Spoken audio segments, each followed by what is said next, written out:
മൂന്നാറിൽ കാട്ടാന പടയപ്പ വീണ്ടും ജനവാസ മേഖലയിലേക്ക് ഇറങ്ങിച്ചെന്നു. ലോക്കാട് എസ്റ്റേറ്റിലെ തൊഴിലാളി ലയങ്ങളിലാണ് പടയപ്പയെ കണ്ടത്. ഇടവേളയ്ക്ക് ശേഷം പടയപ്പ വീണ്ടും ജനവാസ മേഖലയിലേക്ക് ഇറങ്ങിയിരിക്കുകയാണ്. ഒരാഴ്ചയായി അത് എവിടെയായിരുന്നു എന്ന് വലിയ പിടുത്തമൊന്നുമില്ലായിരുന്നു, ആളുകൾക്ക് വലിയ ശല്യമൊന്നുമില്ലായിരുന്നു. പക്ഷേ അത് ഇന്നിപ്പോൾ ലോക്കാട് എസ്റ്റേറ്റിലെ ലയങ്ങൾക്ക് സമീപത്ത് എത്തിയിരുന്നു. ആ ദൃശ്യങ്ങൾ കാണുന്ന പോലെ തന്നെ ലയങ്ങളോട് ചേർന്ന് ഒരു മൺതിട്ടയുണ്ട്, അതിന് മുകളിലായിട്ട് ആ കാട്ടാന പടയപ്പ അങ്ങനെ വന്ന് നിൽക്കുകയാണ്.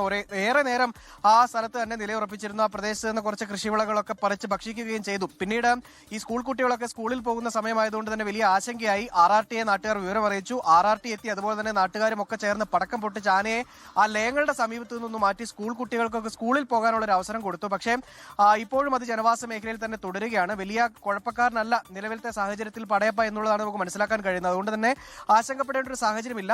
എങ്കിലും ഈ തോട്ടത്തിലൊക്കെ ജോലിക്ക് പോകുന്ന ആളുകൾക്കൊരു ഭയമുണ്ട്. കഴിഞ്ഞ കുറച്ച് നാളുകൾക്കിടയിലെ ചില സംഭവ വികാസങ്ങളൊക്കെ പരിശോധിക്കുമ്പോൾ പടയപ്പ ചില അക്രമ സ്വഭാവത്തിലേക്കൊക്കെ പോയിരുന്നു. വീണ്ടും അത് പെട്ടെന്നെങ്ങാനും ഉണ്ടാകുമോ, അക്രമ സ്വഭാവത്തിലേക്ക് പോകുമോ എന്നുള്ളൊരു പേടിയുണ്ട്.